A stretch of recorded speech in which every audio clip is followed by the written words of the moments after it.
Ang aking ama ay sugal na sugal umutang ng 300 milyon, kaya wala akong magawa kundi ibigay ako sa 3 babaeng may sakit na mayayaman para mabayaran ang utang. Kailangan kong sumunod sa kanila ng walang dignidad sa loob ng 10 taon, ngunit noong handa na akong tumakas matapos mabayaran ang utang. Biglang nilock ang pintuan ng villa, at dahan-dahan nilang pinunit ang tseke, ang kanilang mga mata ay may sakit at mapanganib. Magbayad ng utang, sinabi ba namin na maaari mong tubusin ang iyong sarili? Sa oras na ito sa Yunding Estate, ako ay pinipilit ng 2 gwardiya sa lupa, ang silid ay walang ilaw, tanging ang apoy sa fireplace ang kumikislap. Tumingala, isang malamig na boses ang narinig, automatiko akong tumingala. Huminto ang aking paghinga, nakita ko ang isang babaeng nakaupo sa mataas na upuan na may nakakross na mga binti. Ang kanyang tindig ay tamad ngunit mapanganib, ang kanyang tingin ay parang sinusuri ang isang bagong biniling kayamanan, at siya ang babaeng lumitaw ng maraming beses sa pabalat ng magasin sa pananalapi. Ang maliit na ginoo ng pamilya Xiao, ibinaba niya ang baso ng alak. Nakatapak siya ng walang sapin sa alpombra, dahan-dahang lumapit sa akin, gumalaw ang aking lalamunan. Gusto kong umatras, ngunit hinarang ako ng mga gwardiya. Tumigil siya sa kalahating metro sa harap ko. Kahit na mas mababa siya ng kalahating ulo sa akin, ang kanyang presensya ay tila nakatingin sa akin mula sa itaas. Mas maganda ka naman tignan kumpara sa walang kwenta mong ama. Itinaas niya ang kanyang kamay, ang kanyang malamig na mga daliri ay inangat ang aking baba, pinilit akong tumingin sa kanyang mga mata. 300 milyon, bumukas ang kanyang pulang labi, naglabas ng isang numerong nagdudulot ng kawalan ng pag-asa. Paano mo balak magbayad? Ang aking boses ay tuyo, pinilit kong ilabas ang ilang salita mula sa aking lalamunan. Magtatrabaho ako para bayaran ang utang. Bahagyang tumawa si Jiang Ling. Ang kanyang mga daliri ay dumulas pababa mula sa aking baba, huminto sa aking mabilis na tumitibok na carotid artery. Kahit hindi ka kumain o uminom sa buong buhay mo, hindi mo rin maaabot ang kahit maliit na bahagi ng 300 milyon. Lumingon siya at kinuha ang isang dokumento mula sa mesa, itinapon ito sa akin. Pirmahan mo ito. Yumuko ako at kinuha ang dokumento, nanginginig ang aking mga daliri sa pagbukas ng unang pahina. Ang mga salita ay parang mga pako na tumatagos sa aking puso. Si Xiao Jibai bilang Partido I, pusang ibinibigay ang kanyang sarili kasama na ang kanyang katawan, oras, lakas paggawa, at karapatan sa reputasyon bilang sangla sa Partido E, na may kasunduan na 10 taon. Ito ay isang kontrata ng pagkaalipin. Bigla akong tumingala, nanginginig ang aking mga daliri na puti na sa pagkakuyom. Ito ay isang kasunduan sa pagbabayad ng utang, itinuwid ni Jiang Ling. Xiao Jibai, unawain mo ang iyong sitwasyon. Hindi ka tao ngayon, ikaw ay isang sangla. Ang isang sangla ay walang karapatang tumanggi. Kapag pumirma ka, babayaran ko ang operasyon ng iyong ina. Ang pinakamahusay na doktor sa ii ang aking kukunin, at lilinisin ko rin ang mga langaw na nangungutang sa labas para sa iyo. Huminto siya, yumuko sa aking tainga, ang kanyang mainit na hininga ay bumulong sa aking sensitibong tainga. Nagdulot ito ng mga butlig sa aking balat. Ngunit sa 10 taong ito, ikaw ay pag-aari namin. Ang iyong katawan ay pag-aari namin, pati na ang iyong paghinga ay pag-aari namin. Amin. Bago ko pa maisip ang kahulugan ng salitang iyon, biglang bumukas ang pinto ng silid-aklatan. Hoy, ito ba ang maliit na nilalang na nagkakahalaga ng 300 milyon? Isang tamad at paos na boses ng babae ang narinig. Lumingon ako at nakita ko ang isang babaeng nakasandal sa pintuan. Ang kanyang buhok ay parang talon, ang kanyang mukha ay napakaganda at hindi maipinta. Siya nga ang sikat na top celebrity na si Su Liuli. Ang kanyang tingin ay walang hiya na nagsusuri sa aking katawan, parang pumipili ng sariwang baboy sa palengke. Ang pangangatawan ay okay lang. Pero masyadong payat, hindi kayang tiisin ang hirap. Lumapit si Su Liuli.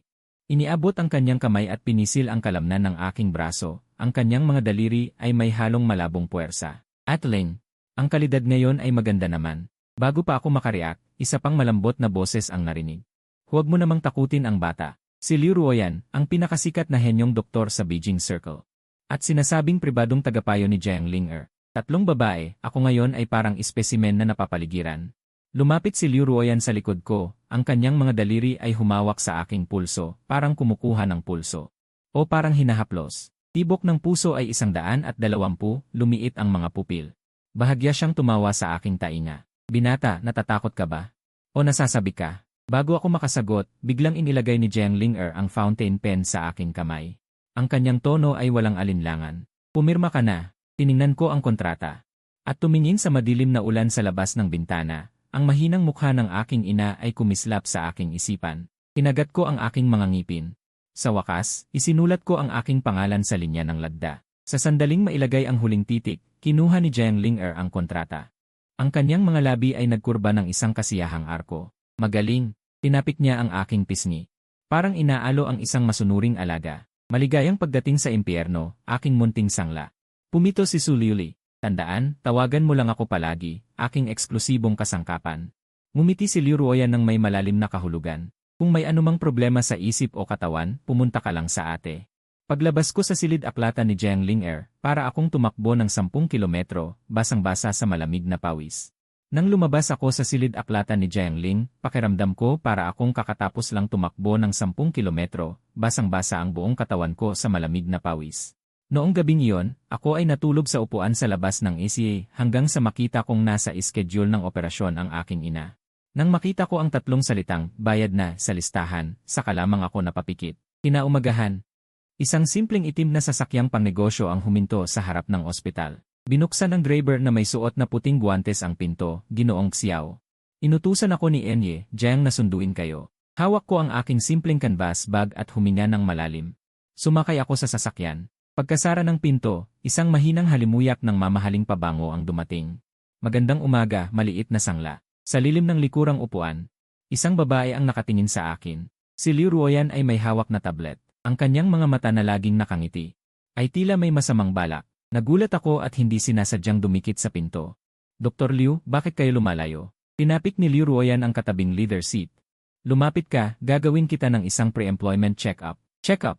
Napuno ako ng pag-iingat at tumingin sa kanya. Huwag kang mag-alala, walang dugo na kukunin. Kumindat si Liu Ruoyan, titignan ko lang kung kaya ng katawan mo ang mahirap na trabaho ng pagbabayad ng utang.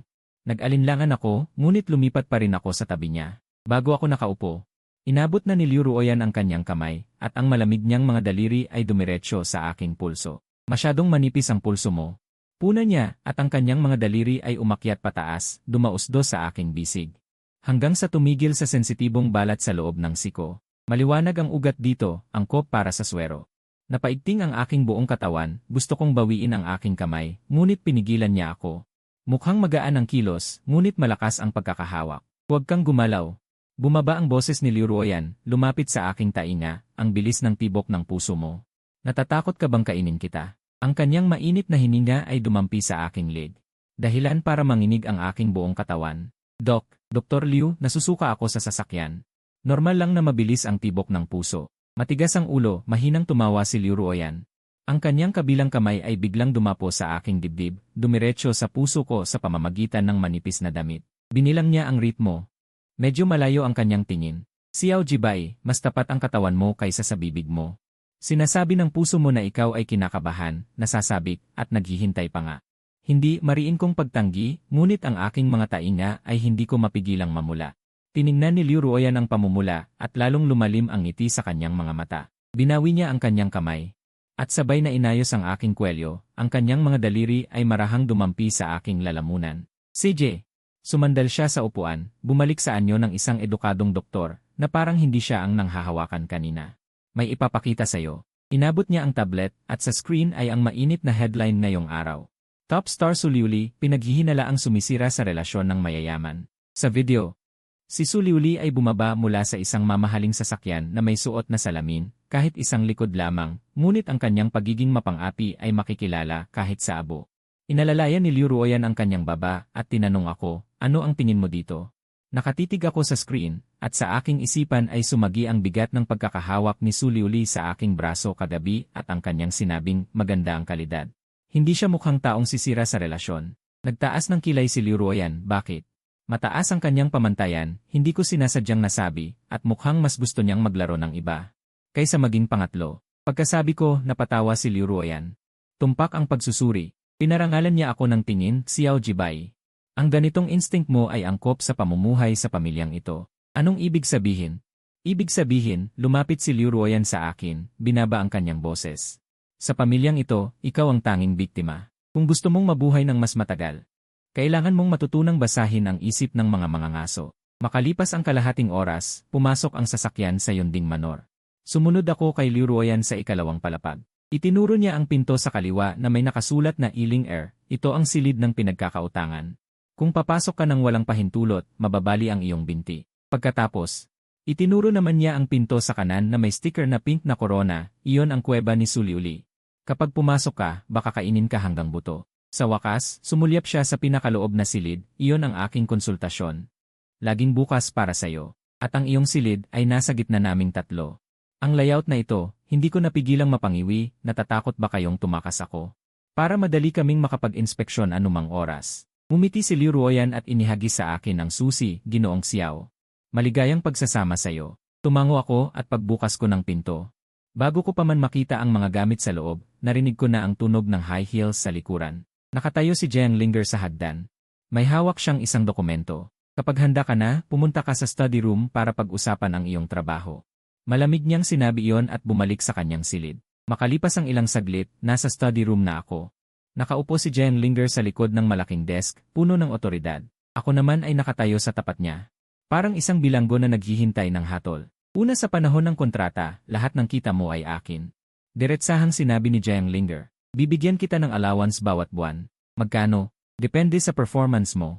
Kung maganda ang performance mo, may bonus. Kung hindi, ibabawas. Pangalawa, ang tingin niya ay matalas na parang patalim. Ang iyong katawan ngayon ay ari-arian ko. Hindi ko gustong makakita ng marka ng iba sa aking ari-arian. Hindi ko napigilan ang sumagot, wala akong oras para sa ganyan.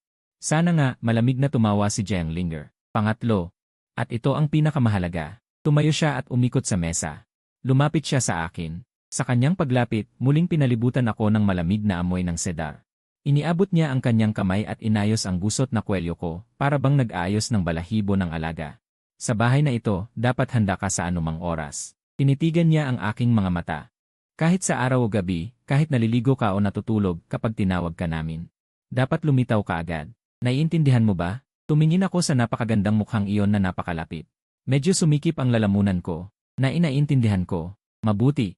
Nasiyahan si Jiang Linger, pinalo ang aking pisngi. Magbihis ka na. May event mamayang gabi. Sasamahan mo ako. Ano ang gagawin ko? Ngumiti si Jiang Linger ng may pagdududa.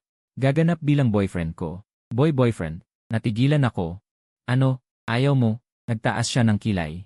O sa tingin mo hindi ako karapat-dapat? Hindi, para bang naglag ang isip ko. Ang ibig kong sabihin, collateral lang ako. Ano naman kung collateral? Biglang bumukas ang pinto ng study room. Pumasok si Suliuli na naka-slippers. Para siyang kagigising lang. Humikab siya at lumapit sa akin, sumandal ng buong bigat sa katawan ko, ang baba ay nasa balikat ko. Ate Ling, ginagamit mo na agad siya. Tamad na reklamo ni Suliuli. Gusto ko ring gamitin. May event din ako mamaya, kulang ako ng tatanggol sa inuman. Nanigas ang buong katawan ko. Sa kaliwa ay ang malamig na babaeng boss na si Jiang Linger, sa kanan ay ang tamad na sirena na si Suliuli. Naghalo ang dalawang pabango, nahihirapan akong huminga. Nauna ako. Tiningnan siya ni Jiang Linger. Sa akin siya ngayong gabi. Sumimangot si Suliuli. Bigla siyang lumingon at bumulong sa tainga ko, bukas ng gabi, sa akin ka. Tandaan mo. Mounting collateral. Naramdaman ko ang kuryente mula sa buntot hanggang sa ulo. Ito ba ay pagbabayad ng utang? Ito ay parang pagpasok sa kuweba ng gagamba. At ang pinaka nakakatakot, sa sandaling iyon ng pagkalito. Bumilis ang tibok ng puso ko. 1 oras bago magsimula ang hapunan. Sa loob ng walk-in closet ng pangunahing silid. Tumayo ako sa harap ng salamin, tiningnan ang sarili ko, biglang naramdaman ko na parang may itsura na akong propesyonal. Pero ang kurbata ko ay hindi maayos na itali, baluktot na parang lubid na pampatay. Ang kulit ng kamay mo. Narinig ko ang isang malamig na tinig sa likuran. Nanigas ako at sa salamin nakita ko si Jiang Linger na nakasandal sa pinto. Lumapit siya gamit ang high heels, ang tunog ay nakakabahala. Lumiko ka. Utos ang tono niya. Sumunod ako. Mas mababa si Jiang Linger ng kalahating ulo sa akin. Ngayon ay puno ng otoridad. Itinaas niya ang kamay at hinila ang kurbata ko, pinalapit ako sa kanya. Ang distansya sa pagitan namin ay naging ilang sentimetro lamang. Ramdam ko ang kanyang mainit na hininga, may amoy ng red wine. Nadama ko ito sa aking baba. Xiao Jibai, ang iyong pagkakakilanlan ngayon ay ang boyfriend ng presidente ng Jiang Group. Ang mahahabang daliri ni Jiang Linger ay mabilis na nagtanggal ng buhol, ang kanyang mga daliri ay hindi sinasadyang dumampi sa aking lalamunan. Ikaw ang kumakatawan sa aking mukha. Maaari kang maging mahirap, magkaroon ng utang, o maging walang silbi. Muli siyang nagtali ng kurbata, dahan-dahan, para bang nagbabalot ng magandang regalo. Ngunit hindi ka maaaring maging bakya. Ang kanyang malamig na daliri ay pumasok sa loob ng kwelyo, inaayos ang aking shirt collar. Ang sensasyon ay parang kuryente, dumiretso sa aking ulo. Ang aking lalamunan ay gumalaw ng malakas. Ang aking paningin ay hindi mapigilang bumaba. Sa anggulong ito, nakikita ko ang kanyang cleavage na parang East African rift. Maganda ba? Biglang nagsalita si Jiang Linger. Natakot ako at biglang umangat ang ulo. Nakatagpo ko ang kanyang mga mata na may ngiting may pagdududa. Wala akong nakita. Bahagyang humagikhig si Jiang Linger nang hindi ako nagsisinungaling. Hinawakan niya ang buhol ng kurbata ko. Biglang humigpit. Ubo. Naputol ang paghinga ko. Sinundan ako ni Jiang Linger sa pamamagitan ng kurbata. Pinilit akong yumuko. Muntik nang magdikit ang aming mga ilong. Naging mahapdi ang hangin. Tandaan mo, maliit na sangla. Ang boses niya ay napakababa, parang sinasanay ang aso. Ang mga mata mo. Ari-arian ko rin yan. Kung tumingin ka ulit ng masama, didukutin ko iyan at yayapakan na parang bolang kristal. Nanlamig ang likod ko, pero nakaramdam ng kakaibang init. Naiintindihan ko na. Jiang Linger, tawagin mo akong Jiang Zong. Binitawan niya ang kurbata. Tinapik ang dibdib ko para alisin ang walang alikabok. Ngayong gabi, tawagin mo akong Linger. Linger. Nauutal kong inulit. Mabuti. Umiti si Jiang Linger ng may kasiyahan. Itinuro ang daliri sa dibdib ko. Aalis na ako. Ang nobyo ko. Ang handaan ay nasa isang pribadong club. Dito nagtitipon ang mga pinakamataas na tao ng Beijing. Hindi lang pera ang kailangan, pati ang lahi hanggang 3 henerasyon. Sumunod ako kay Jiang Linger. Medyo pinawisan ang palad ko. Pagpasok sa silid, agad na bumagsak sa akin ang 10 titig na parang sinusuri. Sa upuan ng puno, nakaupo ang lolo ni Jiang Linger. Sa tabi niya, ilang negosyanteng mukhang mahirap pakisamahan. Nandito ka na, Linger. Umiti ang lolo at kumaway. Si Jiang Linger ay lumakad ng mahinahon at hinawakan ang braso ko. Ang kilos ay malapit at natural. Lolo, ito si Xiao Jibay. Nobyo, isang lalaking may gintong relo ang nagtaas ng kilay. May bahid ng paghamak ang boses. Linger, ito ba ang dahilan kung bakit mo tinanggihan ang kasunduan sa pamilya Cheng? Mukhang bago ka sa akin. Anak ng sinong pamilya? Alam kong ito ay isang pagbaba ng loob. Iniisip ko kung paano sasagot. Biglang humigpit ang kamay na humahawak sa akin. Hindi anak ng sinumang pamilya. Ngumiti si Jiang Linger ng mahinahon. Pero ang tono ay mapagmataas. Kayamanan ko ito nakakadiskubre. Tapos na siya mag-aral. Nagsasanay sa Jiang Group. Trainee. Tumawa ang lalaking gintong relo. Linger, hindi ba masyadong simple ang panlasa mo? Tatanggihan mo ang mayamang pamilya Cheng. Para pumili ng isang mukhang binata. Pumutok ang lamig sa loob ng silid. Lahat ay naghihintay sa kahiyaan ni Jiang Linger. O sa kahiyaan ko bilang mukhang binata. Nasunog ang mukha ko. Ang salitang mukhang binata. Parang sampal sa akin. Gusto kong sumagot pero biglang may init na dumapo sa likod ng kamay ko. Ginantihan ako ni Jiang Linger sa pamamagitan ng pagdikit ng mga daliri. Itinaas niya ito. Pinagpag ang kamay sa harap ng lahat. Biro lang, Tio Chen. Hinawakan niya ang mga daliri ko. Parang naglalaro ng mahalagang hiyas. Ang lalaking gusto ko, hindi ko tinitingnan ang background. Dahil tumigil siya at biglang naging malamig ang tingin. Ang 3 letrang Jiang Linger ay ang pinakamalaking background. Tahimik na parang patay ang buong lugar. Tumingin ako sa babae sa tabi ko. Ang gilid ng mukha niya ay malamig at maganda, matalas ang panga. Ang ganitong pagprotekta ay nagpabilis ng tibok ng puso ko. Kinaumagahan. Paglabas ko ng mansyon ng pamilya Jiang, halos madaling araw pa lang. Gusto ng butler na magpadala ng driver para sa akin. Pero nang makita ko ang hanay ng mga mamahaling sasakyan sa garahe, pinili ko na lang maglakad papunta sa istasyon ng tren 1 kilometro ang layo. Ayokong sa unang araw ng trabaho. Makita ng buong kumpanya na galing ako sa sasakyan ng CE. Kahit na nakakapagod ang tren, ang amoy ng pawis at almusal na ito. Sa halip, ipinadama nito na ako ay isang buhay na tao, hindi isang ibong nakakulong sa hawla. 9:00 ng umaga. Sa gusali ng Jiang Group sa loob ng lobby, kakapasok ko lang sa tornilyo gamit ang Li card. Nag-vibrate ang cellphone ko. Mensahe mula kay Suliuli. Maliit na sangla. Gusto ko ng siomai mula sa tindahan sa timog ng lungsod. Dalhin mo ang 2 order sa studio. Bilang field work para sa'yo. Napangiwi ang labi ko. 4 na letra lang ang isinagot ko. Magtatrabaho ako. Boring. Sa gabi, babawi ka sa akin. Itinago ko ang cellphone. Pagtaas ng ulo, nakita kong dahan-dahang bumukas ang pinto ng eksklusibong elevator sa lobby. Lumabas si Jiang Linger, sinundan ng 2 assistant. Ang lakas ng aura niya ay nagpalamig ng hangin sa paligid. Nagkatinginan ang dalawa sa gitna ng maraming tao. Hindi siya tumingin sa akin, parang wala ako. Ngunit sa sandaling magdaan, ang kanyang mga daliring nakabitin sa gilid ay bahagyang kumatok sa marmol na haligi sa tabi ko.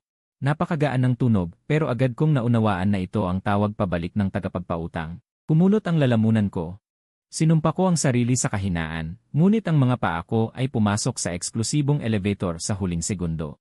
Dahan-dahang sumara ang pinto ng elevator, lubusang inihiwalay ang ingay sa labas. Sa makitid na metal na espasyo, tayo lang ang apat na tao. Ang dalawang assistant ay tahimik at hindi man lang makahinga.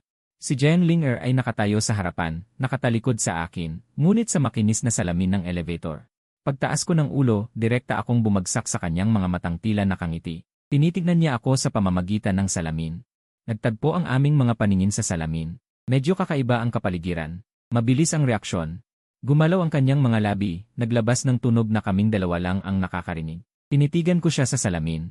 Matapang kong sinagot sa pamamagitan ng bibig, mabuti ang pagpapasunod ng pinagkakautangan. May kislap ng ngiti sa mga mata ni Jiang Linger. Pagkatapos ay bumalik siya sa malamig na anyo, nasa ika-4 na palapag na. Umalinggaw ang tunog ng siding. Bumukas ang pinto ng elevator. Lumakad siya palabas ng hindi lumingon, nag-iwan lamang ng isang salita. Ginoong Xiao, maligayang pagdating sa Marketing at Public Relations Department. Sinundan ko siya palabas. Ang Public Relations Department ay magulo tulad ng isang warehouse na sinalakay. Ang taong parang leader ay dinala ako sa isang sulok at binigyan ako ng isang makapal na nakalimbag na papel. Ang planong ito ay nasira ng batang iyon. Dahil ikaw ay inilagay ni President Jiang, bigyan mo ako ng isang balangkas na maaaring ipakita bago magtanghali. Walang problema, di ba? Inikot-ikot ko ang mga basurang papel na lohikal na magulo. Muntik na akong magreklamo. Biglang lumitaw ang isang screenshot sa grupong WeChat ng departamento. Ito ay lumakong balita, anak ng isang taong may utang. Sumabog ang grupo. Naglipa na ang mga emoji na may iba't ibang panunuya, oy ito pala ang pumasok bilang kapalit ng utang. Narinig ko na ito ay espesyal na inaprubahan ng presidente. Baka may transaksyon, no? Medyo maganda ang itsura. Sayang, isa siyang taong may utang. Medyo nanigas ang aking daliri sa paghawak ng mouse. Gusto ko nang patayin ang screen upang hindi makita. Biglang lumitaw ang isang system prompt, nag-withdraw ng isang mensahe ang administrator. Pagkatapos, lumitaw ang avatar ni Jiang Linger na kanina ay kulay abo. Ang mga nag-post ng mga ganitong bagay sa oras ng trabaho ay hindi na kailangan pumasok ngayong linggo. Isang maikling pangungusap lamang, biglang naging patay ang buong grupo. Mayroong nagkamali na nag-send ng inatanggap. Pagkatapos ay mabilis na nag-withdraw. Tinitigan ko ang screen, dahan-dahang umangat ang mga sulok ng aking bibig. Kaya ang malamig na pinagkakautangan ay may kakayahang magprotekta. Mabilis ang lumipas na oras. Nang matapos ko ang huling plano. Ang langit sa labas ng bintana ay tuluyang nagdilim. Ang maliit na leader ay sumilip, Xiao Jibay. Tumawag ang President's Office, humihingi ng isang activity na dokumento. Sa daan mo, ihatid mo ito. President's Office. Sa itaas na palapag. Ngumiti ng malabo ang maliit na leader, pumunta ka na, huwag mong paabutin si President Jiang. Napilitan akong yakapin ang folder ng dokumento at pumunta sa itaas na palapag. Tahimik ang itaas na palapag, tanging ang opisina sa dulo ng pasilyo ang may ilaw. Kumatok ako at pumasok. Malaki ang opisina. Sa labas ng bintana, ang buong lungsod ay nagliliwanag. Si Jiang Linger ay nakatayo sa harap ng bintana, nagbabasa ng dokumento. Nang marinig ang ingay ng yapak, hindi siya tumingin at sinabi, "Ilagay mo sa mesa." Lumakad ako at inilapag ang dokumento. Tatalikod na sana ako, nang biglang may sumigaw mula sa likod, "Tumigil ka." Huminto ang aking hakbang. Lumingon si Jiang Linger at sumandal sa gilid ng mesa.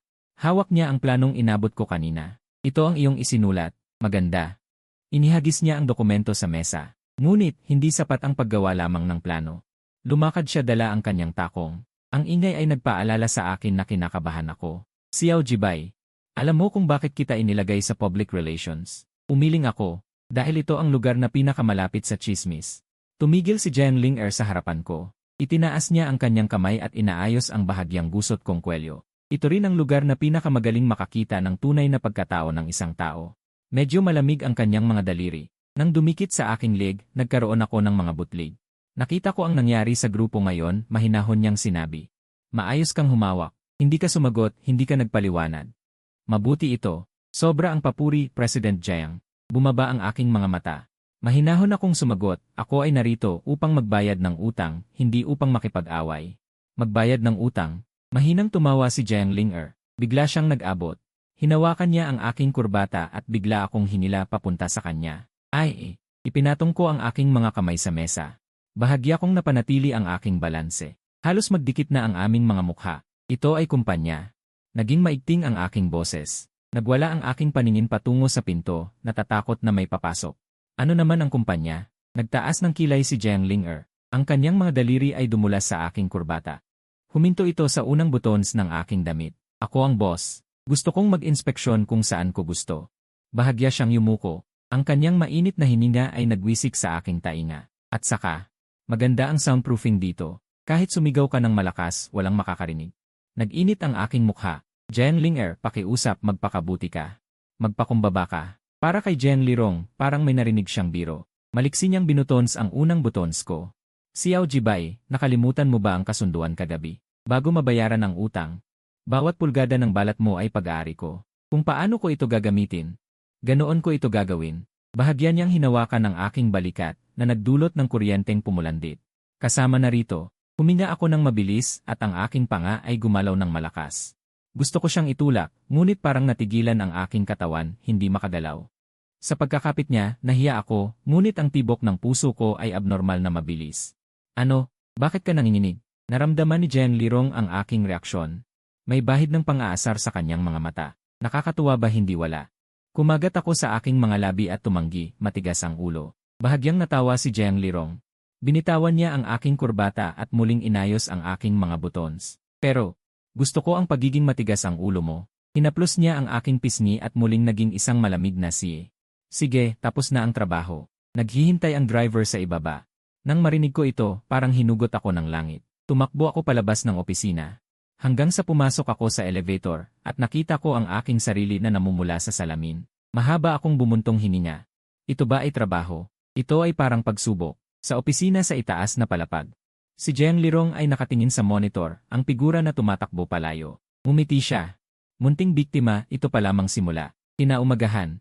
Sa Jen Group, abala ako sa pag-aayos ng mga tala ng pulong. Bigla akong hinila ng boss. Tumigil ka muna. Sumabay ka sa akin para salubungin ang bisita. Nandito ang brand partner ngayon. Kung magkaproblema, tayong lahat ay mawawalan ng trabaho. Sumalubong sa bisita. Nagulat ako sandali. Sino? Si Su Liuli. Ang pinakasikat na aktres sa industriya ng entertainment. Ang endorser namin para sa quarter na ito. Inayos ng boss ang kanyang buhok. Habang pabulong, maging alerto ka. Si Miss Su ay may kakaibang ugali. Huwag mo siyang galitin. Napangiwi ako. Kakaiba talaga. Kagabi ay nasa bahay siya na nakasuot ng silk robe. Tamad na pinahihintulutan akong tulungan siyang magpatuyo ng buhok. Ngayon ay naging isang demonyong babaeng kinakatakutan ng lahat. Isang grupo ng mga tao ang dumagsa sa pintuan ng elevator, parang mga mamamayan na naghihintay sa pagdating ng reyna. Sa dulo ng pasilyo, ang tunog ng mataas na takong ay malinaw at kaaya-aya. Hindi pa nakikita ang tao, pero naamoy na ang pabango. Iyon ay isang masangsang na amoy ng rosas, isang agresibong pabango. Sumunod, isang figura ang lumitaw sa kanto. Hindi tulad ng malamig na aura ni Jen Lirong, ang kagandahan ni Su Liuli ay maliwanag at marugdog. May tiwala na siya ang pinakamaganda sa mundo. Isang grupo ng mga executive ang pumalibot sa kanya, nakangiti. Ako ay nasa likod ng grupo, sinisikap na hindi mapansin. Ngunit ang mga mata na iyon ay parang may radar. Sa pagdaan ko sa kanya, bigla siyang huminto. Ang paligid ay biglang natahimik.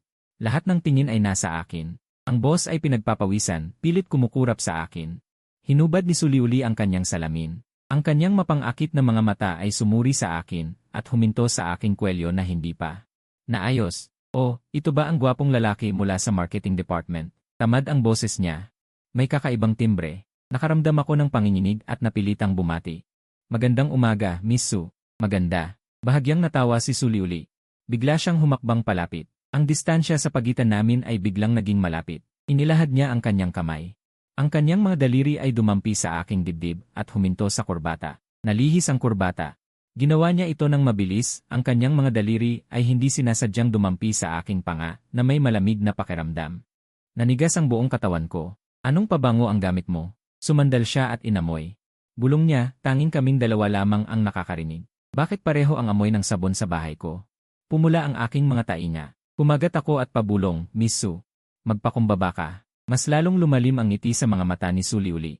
Noong nasa bahay. Hindi ganyan ang sinabi mo. Sabay hawak niya sa aking braso at mumiti sa mga natulalang tao. Ang gwapong lalaking ito ay kaaya-aya sa paningin. Siya ang gagawa ng tala sa pulong mamaya. Pagkasabi nito, diretso niya akong hinila sa conference room na naninigas. Mabigat ang atmosfera sa conference room, parang nagyelo ang hangin. Bukod sa mga executive ng Giant Group, may ilang kinatawan ng brand. Sa upuan ay si President Wang. Pinaikot-ikot niya ang kanyang tasa at pinagmasdan si Suliuli na may pag-aaral. Miss Su, tungkol sa mga balita online kamakailan, pumintig si Wang Dais sa mesa at nagsabi. Kahit na may kontrata, mahalaga ang imahe ng tatak. Kung maapektuhan ng iyong personal na relasyon ang benta, may karapatan kaming putulin ang kontrata. Kamakailan, may tsismis na magulo ang personal na buhay ni Suliuli, kahit walang matibay na ebidensya. Pero kumalat na ito, nakaupo si Suliuli sa upuan, pinapaikot ang panulat, at nagkibit balikat na may ngiti. Si Wang Dais ba ang tinutukoy mong ginamit ako para umangat, o may 10 kasintahan ako? Walang usok kung walang apoy, di ba? Ngumiti si Wang Dais ng pilit, na parang hindi totoo ang ngiti. Gusto lang naming tiyakin ang panganib. Sobrang halata ang pahiwatig. Nagpalitan ng tingin ang ilang kinatawa ng tatak, nagkaintindihan. Nagkatinginan ang mga opisyal ng Jiang Corporation. Walang nangahas sumagot dahil ang tatak ang nagsusustento. Kumislap ang lamig sa mata ni Suliuli. Malapit na siyang sumabog, nang biglang nagsalita ang isang nakaupo sa sulok at nagre-record. Tungkol sa pagtatasa ng panganib. Sa totoo lang, gumawa kami ng detalyadong pagsusuri ng datos. Tumayo ako, hawak ang bagong print na report. Inayos ko ang di kasalukuyang salamin sa ilong ko, na may pagkamasipag na hitsura. Kumunot ang noo ni Wang Dais. Sino ka ba? May karapatan ka bang magsalita dito? Ako si Xiao Jibai mula sa Departamento ng Marketing. Pangunahing naniningil ako ng pagbabantay ng opinyon ng publiko. Walang yabang o kababaan, ipinakita ko ang report sa malaking screen. Ayon sa pagsubaybay, kahit mataas ang pag-uusap tungkol kay Emma Su kamakailan, mas mababa sa 15% ang negatibong damdamin.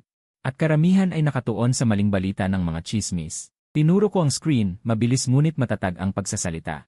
Sa kabaligtaran, dahil sa kontrobersya, tumaas ng 7,300% ang index ng paghahanap kay Emma Su. Ito ay nangangahulugang malaking exposure. Kung gagabayan lang natin ng maayos ang magulong personal na buhay, ay maaaring maging independent na babae na hindi natukoy ng iba. Ang traffic na ito ay magiging tunay na benta. Tiningnan ko si Wang Dais. Ngumiti ako ng walang masama, ngunit may tulis ang mata. Ang mga mamimili ngayon, mas gusto ang totoong personalidad na marunong magmahal at magalit kaysa perpektong peking tao. Ano sa tingin nyo, Wang Dais? Ang mga salitang ito ay hindi lamang lohikal, kundi nagbigay din ng imahe ng pangunahing babae kay Suliuli. Diretsong ginawang kalabuan ang alalahanin ng tatak. Tumahimik ang silid ng ilang segundo. Ang direktor ng EC ng Jiang Corporation ang unang pumalakpak. Magaling! Ito ang direksyon na gusto naming ituloy. Nagbago ang kulay ng mukha ni Wang Dais. Tumingin sa datos, walang mahanap na dahilan para tumutol. Sa huli, 3 beses siyang umubo para itago ang hiya. Dahil handa ang Jiang Corporation, kampante na kami. Isang krisis ang nawala. Inalalayan ni Suliuli ang kanyang pisngi gamit ang isang kamay, at pinanood ako ng may interes. Ang asong lobo na ito na kanyang pinulot ay mas kawili-wili kaysa inaasahan. Marunong palang kumagat. Sa loob ng pahingahan pagkatapos ng pulong, ito ay pribadong espasyo para sa mga na kliyente. Napakaganda ng soundproofing.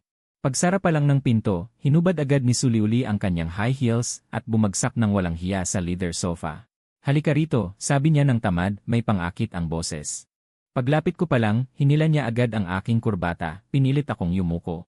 Biglang naglapit ang aming mga mukha. Ang mga sinabi mo kanina, inihanda mo ba ng maaga? O inimbento mo sa lugar? Nakahawak ako sa armrest ng sofa, sinisikap na mapanatili ang balanse. Pero hindi ko alam kung saan titingin. Kalahati-kalahati. Totoo ang datos. Ang bahagi tungkol sa pangunahing babae ay inimbento ko. Bakit mo ako tinulungan? Dahan-dahang hinawakan ng kanyang daliri ang aking pisngi. Seryoso kong sinabi, ayokong makita kang abusuhin ng mamantikang lalaking iyon. Napatawa si Suliuli. Bigla niyang itinaas ang paa, at ang mga daliri ay may malaswa pang humila sa aking pantalon. Maliit mong sangla. Nakalimutan mo na ba ang iyong pagkatao? Ang kanyang mga mata ay mapangakit na parang sutla, ang tono ay napakadominante. Ikaw ay aking aso. Kung hindi ako magpapaiyak sa'yo, hindi ka iyak. Kung hindi ako magpapakagat sa'yo, hindi ka kakagat. Napigilan ang aking paghinga. Ang pakiramdam sa aking tuhod ay nagdulot ng pag-ugong sa aking utak. Mrs. Pero, biglang nagbago ang tono ni Suliuli. Dahil maganda ang ginawa mo ngayon, bibigyan kita ng gantimpala. Pagkasabi, bigla siyang tumayo. Ang kanyang pulang labi ay nag-iwan ng malakas na halik sa aking pisngi. Nanigas ako sa lugar. Walang laman ang isip ko. Binitawan ako ni Suliuli. Sinamantala niya ang pagkakataon at kinuha ang aking cellphone mula sa bulsa. Ang kanyang daliri ay pumindot-pindot sa screen. Simula ngayon ang plano bago ang pulong. Ikaw ang susulat. At saka, ibinalik niya ang cellphone sa aking bulsa. Sabay tapik sa aking dibdib. Simula ngayon, sa kumpanya, tawag mo lang, darating ako agad. Kung hindi mo sagutin ang aking tawag, sasabihin ko kay Jiang Ling na ginahasa mo ako sa pahingahan. Ikaw, nawalan ako ng salita dahil sa galit. Maliit na alipors, sabi ni Suliuli habang isinusuot ang sunglasses. Muli siyang naging bituing artista. Ihatid mo ako sa garahe. Pinanood ko ang kanyang pabalik na umaalog-alog. Hinawakan ko ang mainit na marka ng labi sa aking pisngi at napabuntong hininga. Ito ba ang pagiging katulong? Tila isang kasama sa paglalaro, matapos ihatid si Suliuli, naghahanda na akong umakyat. May natanggap akong mensahe sa telepono, isang kumpirmasyon ng schedule ng operasyon mula sa ospital, ilang simpleng linya lamang. Pero tiningnan ko ito ng halos kalahating minuto. Nakalagay na ang oras ng operasyon, mangyaring bayaran agad ang bayad. Bago pa man ako makabawi mula sa mensaheng ito, tumawag ang katulong ni Jiang Ling-er, sinabing kailangan kong magpa-psychological evaluation ngayong hapon. At ang lokasyon ay ang pribadong klinika ni Liu Ruoyan. Ang klinika ni Liu Ruoyan ay nasa isang lumang gusali sa kanto, na may karatulang Xinyup Psychology. Ang pangalang ito, para sa akin ay parang sangay ng buhayang pugad. Itinulak ko ang pinto at pumasok. Si Liu Ruoyan ay nakayuko, nagsusulat sa medical record. Narinig niya ang ingay, itinaas niya ang kanyang mga mata. Para akong biktimang tinutukan, tiningnan niya ako. Dumating ka na. Isara ang pinto. Nanlaki ang mata ko sa kaba. Bakit isasara ang pinto? Ang psychological consultation ay nangangailangan ng pribadong kapaligiran.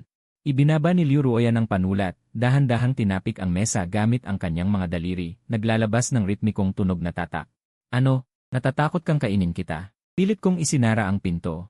Dr. Liu, sinabi ni Jiang Ling-er na evaluation lang. Ang unang hakbang ng evaluation ay suriin ang mga function ng katawan. Tumayo si Liu Ruoyan at lumapit sa akin. Hubarin mo ang damit mo. Ano, napabulalas ako. Hubarin ang pang-itaas. Si Liu Ruoyan ay may biglang lumabas na stethoscope mula sa kung saan, isinabit ito sa kanyang leg. Kailangan kong pakinggan ang tibok ng puso mo. Hindi tumpak kung sa pamamagitan ng damit. Automatiko kong tinakpan ang kwelyo ko. Dr. Liu, ako ay para sa psychological consultation, hindi para sa medical check-up. Ang isip at katawan ay iisa. Umusad si Liu Ruoyan, pinaatras ako sa sulok na solo sofa. Ang reaksyon ng katawan ay mas tapat kaysa sa bibig. Kapag nagsisinungaling ang tao, tumataas ang tibok ng puso, lumalaki ang pupil, tumataas ang temperatura ng balat. Gusto kong malaman kapag ako ang nasa harap mo, nagsisinungaling ka ba? O nagnanasa? Ang kanyang boses ay mahina, may bahid ng pangakit. O gusto mo bang ako na ang maghubad sa'yo? Nagkunwari siyang aabot ang kamay. Natakot ako na mismo ang naghubad ng damit. Ang mga mata ni Liu Ruoyan ay walang pakundangan na nag-scan sa aking katawan. Parang tinatasa ang halaga ng isang produkto. Nasiyahan siyang itinaas ang kilay. Maganda ang pangangatawan. Mukhang madalas kang nagtatrabaho. Ang katawan na ito, matibay. Kinuha niya ang stethoscope, kinusot ang metal na dulo sa kanyang daliri, ngunit malamig pa rin ito. Nakatigas akong nakaupo sa sofa, mahigpit na nakahawak ang mga kamay sa tuhod. Ang malamig na dulo ay dumikit sa aking mainit na dibdib. Nanginig ang buong katawan ko. Huminga ng malalim. Sumunod ako, huminga ng malalim. Hindi agad nag-stethoscope si Liu Ruoyan, sa halip ay dahan-dahang inilipat ang dulo sa aking dibdib. Mula sa kaliwang atrium, dumulas sa gitna ng buto ng dibdib, dahan-dahang pababa. Dumulas patungo sa ebis ang malamig na metal sa mainit na balat ay nagdulot ng kakaibang pakiramdam. Dr. Liu, hinawakan ko ang kanyang pulso, nanginginig ang boses. Ano ang ginagawa mo? Eksaminasyon. Walang malay na mukha ni Liu Ruoyan. Malinaw ang mga mata mo. Mabilis ang tibok ng puso mo, hinahanap ko ang dahilan. Ang sobrang bilis ng tibok ng puso ay karaniwang nangangahulugan ng pagkabalisa, takot, o pagnanasa. Iwinasiwas niya ang kamay ko. Biglang huminto ang dulo sa kaliwa kong dibdib sa itaas. Dito pinakamabilis ang tibok. Lumapit siya sa aking tenga. Ang mainit na hininga niya ay bumubuga sa aking leg. Dahil ba sa takot o sa excitement? Ako ni. Bago ako makapagsalita, biglang humihip si Liu Ruoyan sa aking earlobe. Boom! Para bang may sumabog sa utak ko, nanigas ang buong katawan ko. Mabilis ang tibok ng puso, halos masira ang dibdib. Sa sandaling iyon, para akong nakuryente. Tingnan mo. Ituro ni Liu Ruoyan ang stethoscope. Hindi kayang dayain ang tibok ng puso. 120 na. Mukhang may nararamdaman ka sa akin. Inalis niya ang stethoscope. Itinapon ito sa isang tabi, umupo siya sa aking hita. Xiao Jibay. Tanggapin mo na. Tinatangkilik mo ang pakiramdam na nasa ilalim ng kontrol, hindi ba?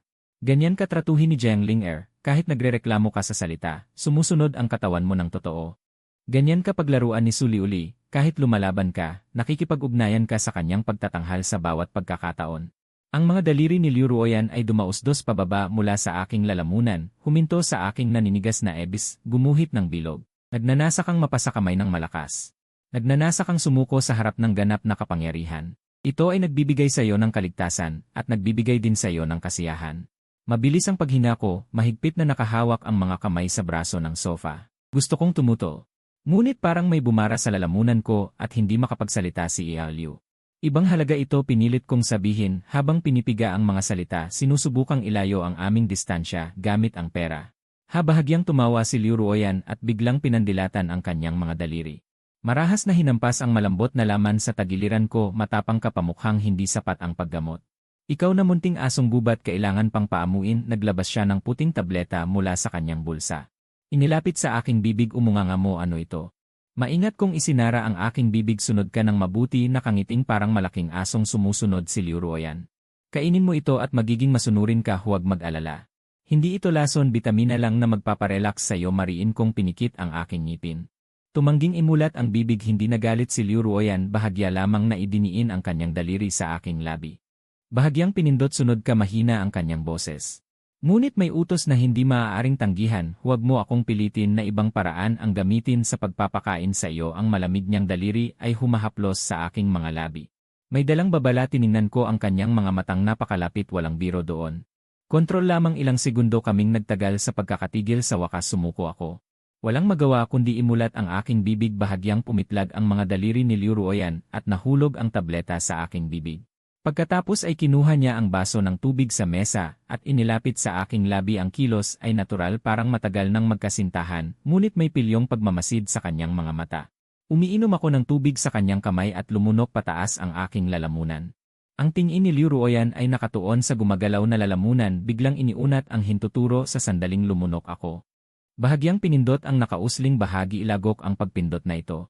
Nagpahirap at naglinaw sa pagkilos ng paglunok, dumulas ang tableta sa aking lalamunan at parang umagos ang init mula sa aking tiyan.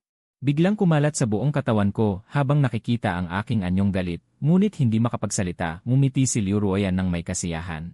Tama na iyan, bumaba siya mula sa aking kandungan at lumakad patungo sa mesa. Kumuha ng itim na card mula sa drawer at inabot sa akin. Natigilan ako, ano ito? Baliktad na bayad sa konsultasyon, mumisi si Liu Ruoyan. Ito rin ang bayad sa unang aralin ng iyong pag-aaral sa pagiging sugarol. Ano ang ibig sabihin? Ibig sabihin, lumapit si Liu Ruoyan sa akin. Isinilid ang card sa bulsa ng aking damit at sabay tapik sa aking dibdib. Ang pagiging sugarol ay isang sining din. Kung gusto mong kusang loob kaming maglabas ng pera, kailangan mong matutong pasayahin kami ngayon. Kahit nahilaw pa, ngunit totoo, lumapit siya sa aking tainga. Bulong na sinabi, nasisiyahan ako, walang limitasyon ang card na ito. Ito ang iyong gantimpala, bumili ka ng disenteng damit, huwag mong kahihiyan ang pamilya Jiang. Parang nag-aapoy ang card sa aking dibdib, parang bakal na dumidikit sa aking puso, ayaw ko. Umarte akong abutin ang card, pwede mong hindi tanggapin. Biglang lumamig ang boses ni Liu Ruoyan. Ngunit sa ganoong paraan, iisipin ko na tumatanggi kang makipagtulungan sa paggamot, ang ulat ng psikolohikal na pagsusuri. Maaaring isulat ko na lubhang delikado, kailangan ihiwalay na natili ang aking kamay sa hangin. Ihiwalay, nangangahulugang hindi ako makakapagtrabaho, hindi ako makakapag-ipon ng pera. At hindi ko maoperahan ang aking ina. Mabuti, ngumiti ng may kasiyahan si Liu Ruoyan. Iniunat ang kamay at hinagod ang aking buhok, parang pinapakalma ang isang galit na aso. Tama na yan. Tandaan, sa bahay na ito ang pagsunod ay iyong tanging daan. Tapos na ang sesyon, itinuro niya ang pinto. Tandaan na bumalik sa susunod na linggo. Maliit na piyesa ang sakit mo, ako lang ang makakapagpagaling. Hindi ko alam kung paano ako nakalabas sa klinika, hawak ang itim na card, sobrang sakit ng aking palad. Maliwanag ang araw, ngunit para akong nilalamig sa buong katawan. Ito ba ay paggamot? Ito ay malinaw na pagtuturo sa akin na maging isang tunay na alagang hayop. Kinaumagahan, nagising ako sa panginginig ng aking telepono. Ang unang linya ng trending headline ay nakakasakit ng mata, nahulog ang top female celebrity. Nabunyag na kasama ng matandang lalaki. Ang mga komento sa ibaba ay patuloy na dumarami, kumulo ang aking tiyan. Alam kong darating ang araw na ito, hindi lang inaasahan na ganito kabilis. Sa tabi ng kama ay nakapatong pa ang plano na ginawa ko. Hanggang hating gabi, ang pinakataas na papel ay may nakasulat na sticky note, 9:00 ng umaga, pulong. Huwag malate. Ilang segundo akong tumitig, bumangon at mabilis na nagpunta sa kumpanya. Ang emergency press conference ng Jiang Corporation ay mas maaga kaysa karaniwan. Maliwanag ang ilaw sa meeting room, maraming screenshot ng trending topics sa screen. Pagpasok ko, ramdam ko ang ilang mga tingin na biglang nakatuon sa akin. Si Jiang Ling'er ay nakaupo sa pangunahing upuan. Tiningnan lang niya ako at sinabing umupo sa likod.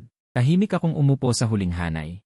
Isiniksik ko ang sarili sa upuan. Mula sa harap ay may nagsalita, ngayon, lahat sa labas ay nagmumura. Si Su Liuli ay artista pa rin, masasabi pa nating personal na buhay ito. Pero si Xiao Jibay ito. Iminumungkahi kong alisin muna siya sa lahat ng external materials. Sumunod ang isa pa. May marka ng utang na siya, ngayon nadamay pa ang pagsasama. Sinasabi ng labas na naglalaro tayo ng pagmamakaawa sa gilid. Kung mahuli ito ng kalaban, mahihirapan tayo. Ikatlong tao, habang binabalikan ang mga dokumento. Banayad ang tono, sa madaling salita, siya ang pinakamadaling putulin. Isang alalay na nagtatanggol sa inumin at nagsusulat ng plano. Ang pagpapalit sa kanya ay hindi makakaapekto sa kabuuan. Putulin ang isang alalay na nagtatanggol sa inumin, nagsusulat ng plano, at sumasalo ng trending topics. Anong problema ang malulutas nito? Si Jen Linger, na tahimik lang kanina, ay nagtaas ng tingin. Ang pinag-uusapan natin ngayon ay hindi katotohanan. Ito ay salaysay, dahan-dahan niyang sinabi. Gusto ninyong sabihin sa labas na itatapon natin ang taong nagsisilbing panangga bilang scapegoat, o sasabihin natin sa kanila na may kakayahan tayong gawing kwento ang krisis. Sa ilalim ng mesa, may biglang humipo sa akin ng mahina. Iniyuko ko ang tingin at nakita kong iyon ang paa ni Jiang Linger. Ang dulo ng kanyang high heels ay marahang dumampi sa aking binti, parang hindi sinasadyang paalala o tahimik na pag-alo. Nanigas ang mga daliri ko sa pagkakahawak sa upuan, biglang tumibok ang puso ko. Ang tingin ni Jiang Linger ay nasa screen. Ang mga negatibong balita tungkol kay Xiao Jibay ay hindi ngayon lang nagsimula. Kung gusto nating putulin siya, dapat hindi na siya pinapasok sa kumpanya. Mas lalo, dapat hindi siya pinayagang magkasama si Su Liuli sa kahit anong frame. Ang direksyon ng usapan ay kayang gabayan, tiwala ang tono niya. Sa side ni Su Liuli, sa side naman ni Xiao Jibay, hayaan natin siyang magsalita. Lahat ng tingin, kasunod ng kanyang sinabi, ay napunta sa huling hanay. May ginawa ka ng public relations plan dati. Tiningnan ako ni Jiang Linger. Ngayon, gawin mo itong sarili mong kaso at sumulat ng isang bersyon. Ibigay mo sa akin bago ang tanghalian. Mamayang hapon, mag-video. Gumulong ang aking lalamunan. Mabilis akong sumagot, opo, ngayong hapon. Pansamantalang nagtayo ng maliit na set ang kumpanya. Bumukas ang pinto at pumasok si Su Liuli na naka-slippers. Mukha siyang tamad-tamad. Ay munting collateral, sabi niya habang naupo sa tapat ko ng nakayi. Balita ko ikaw ang bida ngayon. Nagtaas ako ng tingin at mahinang sumagot. Kinakabahan ka? Halata sa kanya. Iniabot niya ang kamay para hilahin ang kwelyo ko. Ang higpit ng pagkakabuton sa kamera para kang umamin ng sala. Dumampi ang kanyang daliri sa aking lalamunan, dumausdos ito. Malamig. Ngunit hindi siya tumigil, sa halip ay kumuha siya ng tissue mula sa mesa ng pampaganda. Pinunasan niya ang mga butil ng pawis sa aking noo. Ang dami mong pawis. Lumapit siya at naamoy. Halos dumampi ang dulo ng kanyang ilong sa aking pisngi. Kahit pawis ang amoy, mabango naman. Parang asong kakagaling lang sa pagkabaliw. Nanigas ang buong katawan ko na mula ang tenga. Ate Su, huwag kang magbiro. Sino bang nagsabing nagbibiro ako sayo? Ngumiti ng mahina si Su Liuli at itinapon ang tissue na may pawis ko sa basurahan. Huwag mong patigasin ang sarili mo na parang patay na tao. Tignan mo ang noo mo, sabi niya sabay taas ng kamay at marahang pindot ang hinlalaki sa gitna ng noo ko. Huwag mong kulubot ito. Kung marami kang utang, mas kailangan mong maging maganda dahil ang mukhang ito ang gagamitin ko para bayaran ang utang. Napakalapit niya, halos dumikit ang kanyang hininga sa tainga ko. Natawa ako dahil sa katuwaan, pero nahiya rin. Ito ba ay aliw o pandagdag sa sakit? Aliw, seryosong sagot niya. Ngayon, ikaw ang pinakamahal na konsumable ng kumpanya namin. Tumayo siya at pumunta sa likod ko, hinila ng bahagya ang aking kurbata pababa ng 2 sentimetro, tapos tinapik ang balikat ko. Tara na, munting collateral. Nang bumukas ang mga ilaw. Nakaupo ako sa upuan, nakaharap sa malamig na mga lente, sobrang bilis ng tibok ng puso ko, wala nang bilang. Nagbilang ang kameraman ng 3, 2, 1. Nagsimula na ang recording. Magandang araw sa inyong lahat.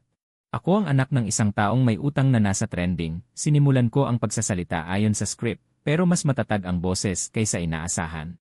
Tumakas na ang tatay ko, nasa akin pa ang utang. 300 milyon iyon. Ang mga sumpa sa akin, halos lahat ay nabasa ko na. Hindi na kailangan pang mag-screenshot. May Twitter din ako sa cellphone ko. Sumunod ako sa bahagyang ngiti ko at pinalitan ang pagsasama sa artista ng napilitang tumira sa bahay ng pinagkakautangan at magtrabaho para bayaran ang utang. Pinalitan ang pagpapantasya ng kasikatan ng pinakamakaraniwang empleyado sa kumpanya na tumutulong sa artista sa kanilang trabaho. Tapos binasa ko ang ilan sa pinakamasasakit na komento, pinatawa ko muna ang sarili ko. Ang huling bahagi ay dapat na. Sana ituon ng lahat ang atensyon sa mga produkto. Nang malapit nang lumabas ang mga salita, bigla akong nagbago. Sa buhay ng tao, may dapat tayong panagutan. Tumingin ako sa lente. Dahan-dahan kong ibinuka ang aking bibig. Kaya pananagutan ko ang mga taong nagsusumpa sa akin. Dahan-dahan mo silang murahin pabalik. Ilang segundo ang katahimikan, at ang kameraman ang unang sumigaw ng tigil. Si Suliuli ang unang pumalakpak. Hindi malakas ang palakpakan, ngunit taos puso.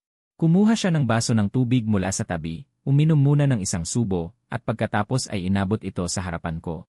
Magaling, alalay. Para sa'yo ito. Tiningnan ko ang marka ng pulang lipstick sa gilid ng baso, nag-alinlangan. Ano?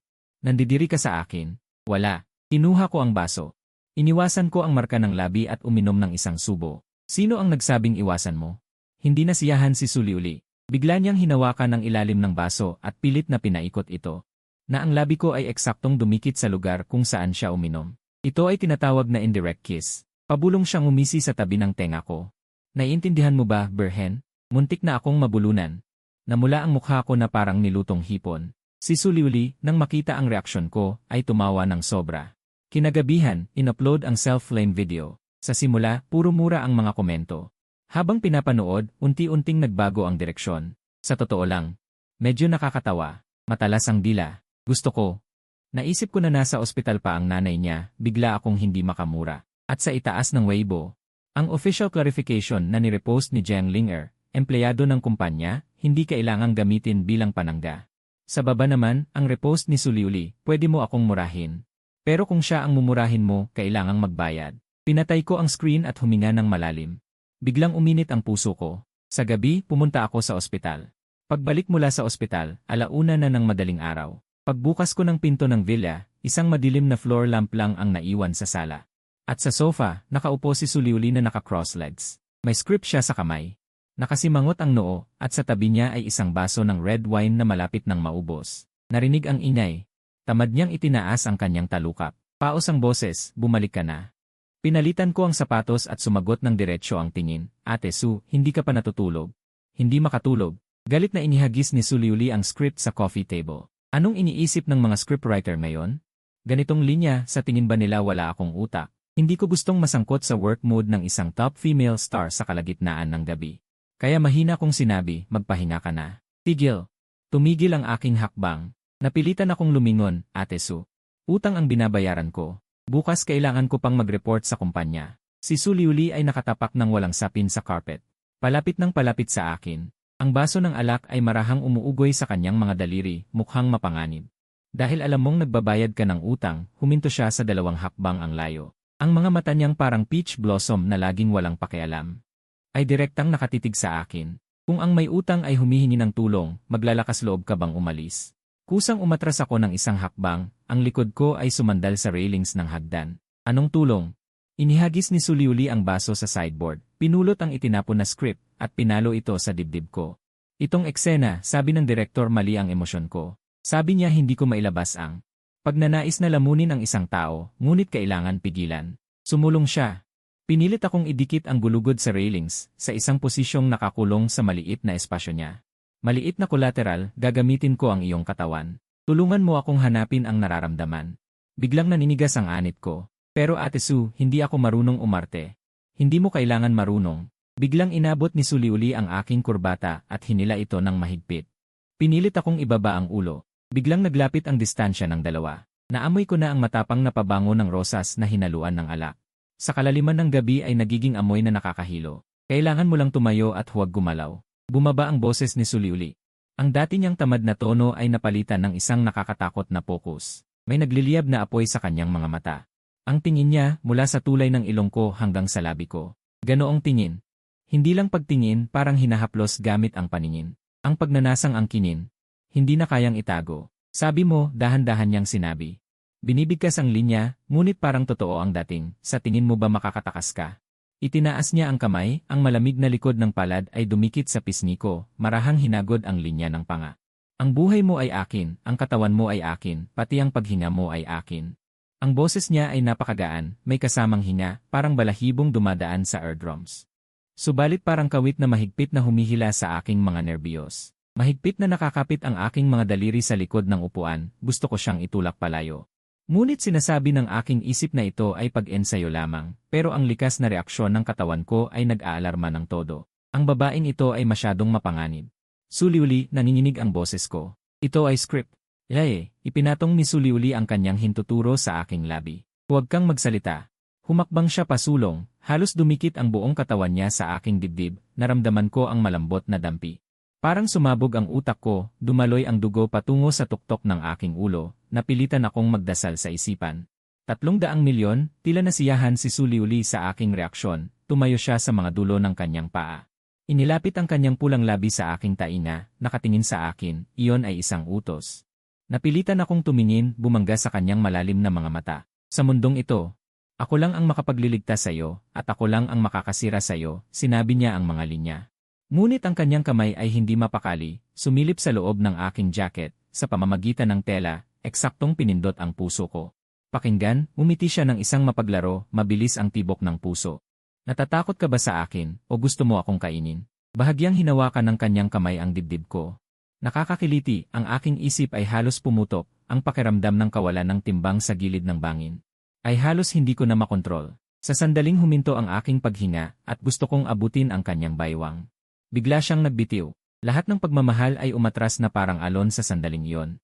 Umurong siya ng 2 hakbang, yumakap sa kanyang braso, bumalik sa kanyang karaniwang mapaglarong ekspresyon. Magaling, kahit na para kang kahoy, totoo ang reaksyon. Mukhang tama ang direktor, ganitong klase ng eksena, sumandal ako sa rehas ng hagdan.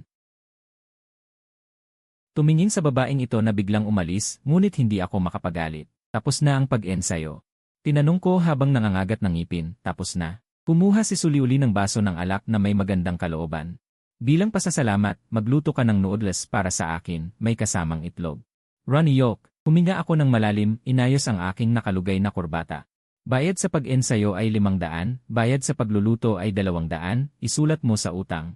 Sige, nakangiting sabi ni Suliuli, basta harap-harapan mo akong pakainin. Kahit magkano, nadulas ang paa ko, bigla akong lumingon sa kanya. Nagmukhang inosente si Suliuli, ano? Hindi ba ang pagluluto ng noodles ay pagluluto? Saan ka napunta, munting sangla? Pumaitim ang mukha ko. Nangangagat ng ngipin, pumasok ako sa kusina, narinig ko ang walang habas na tawa ni Suliuli, parang isang soro na nakahuli ng manok. Pagkalipas ng 10 minuto, kumalat ang amoy ng scallion at mainit na mantika sa kusina. Nakatayo ako sa harap ng kalan. Tumingin sa kumukulong tubig, unti-unting bumalik sa normal ang tibok ng puso ko. Ang bango. Biglang may narinig na boses sa likod, sinundan ng bigat sa aking likod. Hindi ko alam kung kailan pumasok si Suliuli sa kusina. Dumikit siya sa akin mula sa likod. Xiao Jibai, marunong ka palang mag-flip ng kawali. Ang init ng hininga niya ay sumabog sa aking leg, nanigas ang katawan ko. Suliuli. Mainay ang kusina, lumabas ka. Ayoko. Inilapit pa niya ang kanyang kamay sa aking baywang, mainit dito, at mas gusto ko ang noodles na ito kaysa sa script. Tumingin ako sa mga kamay na nakapalibot sa aking baywang. Lumamig ang boses ko. Suliuli, ganito. Hindi ako makapagtrabaho. Di huwag ka nang magtrabaho, mahinang tawa ni Suliuli sa aking tenga. Hindi naman talaga ako nagugutom, gusto ko lang makita kung gaano ka katatag sa likod ng mga eksena. Ang munting sangla na kayang sagutin ang buong internet sa video. Tumigil ako, direktang pinatay ang apoy.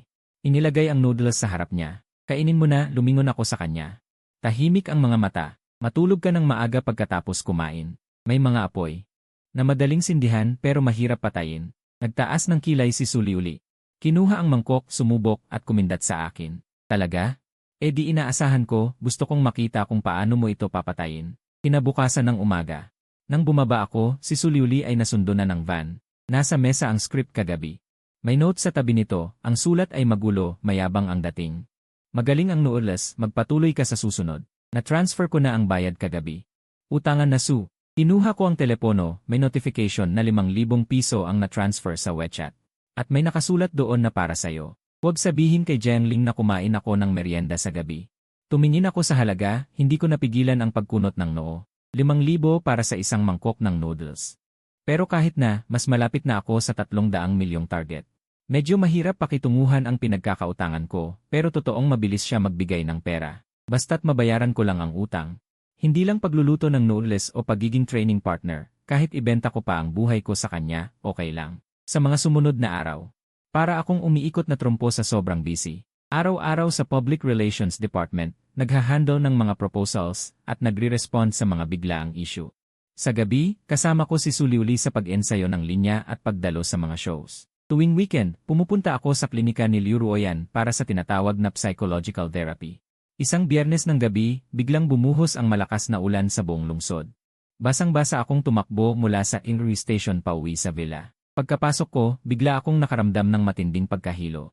Umubo ako, napahawak sa shoe cabinet sa may entrance, parang may apoy sa lalamunan ko. Doble na ang nakikita ko. Walang laman ang villa, ilang mga wall lamp lang ang nagbibigay ng madilim na ilaw. Si Jen Linger ay nasa business trip sa probinsya, si Suliuli ay nasa set pa para sa overnight shoot. Pinilit kong palitan ang sapatos ko. Gusto kong pumunta sa kusina para kumuha ng mainit na tubig, pero nang dumaan ako sa sala, nanlambot ang tuhod ko at bumagsak na lang sa sofa. Unti-unting dumidilim ang isip ko, mainit at malamig ang katawan ko, sobrang sakit ng pakiramdam. Sa kalituhan, narinig ko ang tunog ng mga high heels na humahampas sa sahig, at pagkatapos, isang malamig na kamay ang dumampi sa noo ko, giray, ang init naman. Pamilyar na boses na may bahid ng katamaran at pagkayamot, ang baba naman ng resistensya mo. Ang munting espesimen ko. Pinilit kong imulat ang mga mata ko, nakita ko si Liu Ruyan na nakatayo sa tabi ng sofa. Nakatingin siya sa akin mula sa itaas, Liu. Liu doktor, paus na sabi ko. Sobrang sakit. Huwag kang magsalita, pangit ng boses mo. Nagkunot noo si Liu Ruyan, basta nalang inihagis ang bag sa isang tabi, at yumuko palapit sa akin. Binuksan niya ang talukap ng mata ko para tingnan ang pupil, at inilapat ang dalawang daliri sa leg ko para damhin ang pulso. 39.5 degrees ang lagnat. Pulse rate 110, mabilis na diagnosis ni Liu Ruyan. Gusto mo bang maging tanga dahil sa lagnat? Para makaiwas sa utang mo sa amin. Gusto kong sumagot pero wala akong lakas kahit itaas ang kamay. Tama na, tumahimik ka na, ani Liu Ruyan at tumayo. Tumalikod siya at pumunta sa kusina. Hindi nagtagal, bumalik siyang may dalang isang palanggana ng tubig at ilang tuwalya. At may hawak din siyang bot ng medical alcohol. Liu doktor, huwag mo akong dalhin sa ospital. Pinilit kong umupo, bawat sentimo ko ngayon ay para sa nanay ko. Sino ba ang nagsabing dadalhin kita sa ospital? Inipit ako ni Liu Ruyan pabalik sa sofa, at nakakagulat ang lakas ng kanyang pagkakahawak. Ito ang klinik, ako ang pinakamahusay na doktor. Ano? Hindi ka ba nagtitiwala sa kakayahan ko? E di humiga ka na lang, utos ni Liu Ruyan. Hubarin mo ang damit. Napatigil ako dahil sa lagnat ay mabagal ang utak ko. Ano? Physical cooling, gets mo ba? Inaalog-alog ni Liu Ruyan ang bote ng alkohol ng may init. Gusto mo bang gupitin ko ang basang damit mo, o ikaw na lang maghuhubad? Napakagatlabi ako, at nanginginig na kamay na nag-unbuton ng polo ko. Dahil sa lagnat, ang balat ko ay may kakaibang pamumula, parang luto ng alimango. Tumigil ang tingin ni Liu Ruyan sa katawan ko ng ilang segundo. May kislap ng kalokohan sa mata niya. Sa kabila ng lagnat, hindi naman lumuluwag ang kalamnan mo. Isinawsaw niya ang tuwalya sa alkohol at piniga, tapos walang pakundangan na pinunasan ang katawan ko. Disney! Ang lamig ng alkohol na dumampi sa mainit kong balat ay nagdulot ng matinding panginginig. Hindi ko napigilan ang pagsinghap. Kusang umurong ang katawan ko. Huwag kang gumalaw, pigil ni Liu Ruyan sa balikat ko. Ang kabilang kamay niya, may hawak na tuwalya, ay nagpunas mula sa leg ko pababa. Propesyonal ang galaw niya. Sakto lang ang lakas, pero ang pakiramdam nito ay sobrang nakakapahirap. Ramdam ko pa ang hininga ni Liu Ruyan na dumampi sa balat ko. Parang tukso ang galaw, Liu doktor. Ako na lang, hingal kong sabi, hinawakan ko ang pulsuhan niya, sobrang init ng palad ko. Nakakapaso. Ikaw na ang gumawa. Nagtaas ng kilay si Liu Ruyan. Binaligtad niya ang pagkakahawak sa pulso ko, at inipit ang dalawang kamay ko sa itaas ng ulo ko. Tingnan mo ang sarili mo ngayon. Wala kang lakas kahit pumatay ng langgam, anong pinagmamatapang mo? Yumuko siya palapit. Ang mukha niya ay ilang sentimetro lang ang layo sa akin. Xiao Jibai, kailangan mong maintindihan ang sitwasyon mo ngayon. Ikaw ay pasyente, ako ay doktor. Sa operating table ko, ikay isa lang piraso ng karne, isang espesimen. Kung paano kita tratuhin, nasa akin na yon. Iyan ay aking problema. Hinawakan niya ang aking kamay at ipinagpatuloy ang pagpahid pababa. Ang tuwalya ay dumausdos sa mahigpit na ebis, huminto sa linya ng kalamnan ng singit. Naputol ang aking paghinga. Ang buong katawan ko ay tumigas na parang bato. Ang tuwalya na binabad sa alkohol ay tila hindi nagpapalamig, kundi nagsisindi ng apoy. Liu Ruyan.